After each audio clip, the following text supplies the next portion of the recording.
Hi అందరికీ welcome back to my channel. ఈరోజు మా పాపకి హాలిడే అంటే ఈరోజు ఇంటి దగ్గర అని చెప్పి చపాతీ వేస్తున్నాను, లేకపోతే ఎప్పుడో ఇడ్లీ కానీ అట్టు కానీ వేస్తాను అనమాట. సర్లే పర్లేదులే, టైం అయినా పర్లేదులే అని చెప్పి నేను ఇంకా చపాతీ చేసుకొని తింటున్నాను అనమాట. ఆయన డ్యూటీకి వెళ్ళారు. ఇంకా చపాతీలోకి ఏం కర్రీ వండలేదనమాట. ఇంకా షుగర్ వేసుకొని తింటున్నాము. అంటే కర్రీ ఎందుకు వండలేదు అని అంటారేమో, మాకు కర్రీ వండుకున్న మా ముగ్గురికి సేల్ అవ్వదు. ఆయన ఉంటేనే మాకు సేల్ అయ్యిద్ది, తినాలనిపించిద్ది. కానీ ఆయన ఉంటే ఏదో అట్లా తింటాం అనమాట.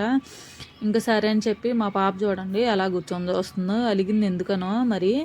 టీవీ పెట్టలేదని బయట కూర్చోబెట్టి పెడుతున్నానని చెప్పి అలిగింది అనమాట. ఇంక నేను ఈలోపు చపాతీ తింటూ తనకు పెడుతూ, మా పెద్ద పాప కూడా ఒక పక్కన తింటూ ఉందన్నమాట. ఈలోపు నేను కూడా కొంచెం టీ పెట్టుకున్నాను, మరుగుతున్నాయి అనమాట స్టవ్ మీద. టీ మానేద్దాం అనుకుంటున్నాను. ఇది కంపల్సరీ అనేది కాదు, ఎప్పుడన్నా తాగాలనిపించినప్పుడు ఇట్లా టీ పెట్టుకొని తాగుతానమాట. ఆయన అంటే కంపల్సరీగా తాగాల్సిందే. ప్లీజ్ సబ్స్క్రైబ్ చేయండి. నా వీడియో చాలామంది చూస్తున్నారు కానీ సబ్స్క్రైబ్ చేసుకోవట్లేదు. సబ్స్క్రైబ్ చేసి లైక్ చేయండి. Please subscribe.